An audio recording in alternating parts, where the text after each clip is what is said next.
يقول نصيحة لمستخدم الانترنت والجوال، الايفون والايباد والأجهزة هذه، البلاك بيري والتويتر والفيسبوك، هذه من أعظم الفتن على الإنسان.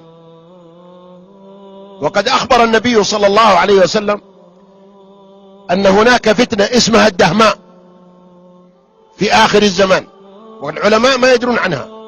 قال: ثم تظهر فيهم الدهماء. قالوا: وما الدهماء؟ قال: فتنة لا تدع وجها إلا لطمته ولا بيتا إلا دخلته.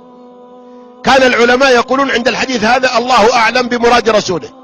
الآن العلماء يقولون هذه فتنة الدهماء، دخلت كل بيت ولطمت كل وجه، وهي سلاح ذو حدين، ممكن تستخدم في الخير وممكن تستخدم في الشر. ولكن للأسف الشديد فإن جميع شعوب الأرض تستخدمها في الخير، ونحن نستخدم أكثرها في الشر. افتش جوالات كثير من الناس تجدها مقاطع خبيثة، وتجدها رسائل غرامية خبيثة، وتجده يدخل في المواقع المنحرفة والمحرمة، وتجد البنت كذلك تدخل، حتى وقعت الفتن وحصل الخلل الاجتماعي والانحراف الأخلاقي، وذهب الحياء، بل انعدم عند كثير من النساء. المرأة ما كانت تكلم رجال، ذا الحين لا، تكلم الرجال عادي، وتقول كذا: أنا على علاقة بشاب. إيش معنى علاقة بشاب؟ يعني على زنا، وركبت مع شاب. إيش معنى تركبين مع شاب؟ إيش بيسوي بك الشاب؟ يوديك تاخذين عمره؟ أين الإيمان؟ أين الحياة؟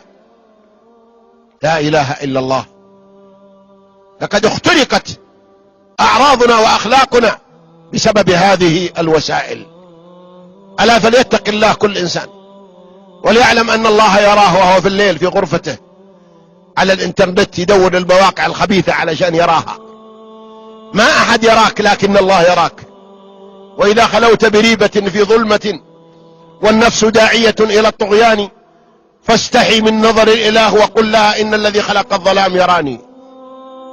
يستخفون من الناس ولا يستخفون من الله، وهو معهم إذ يبيتون ما لا يرضى من القول، وكان الله بما يعملون محيط.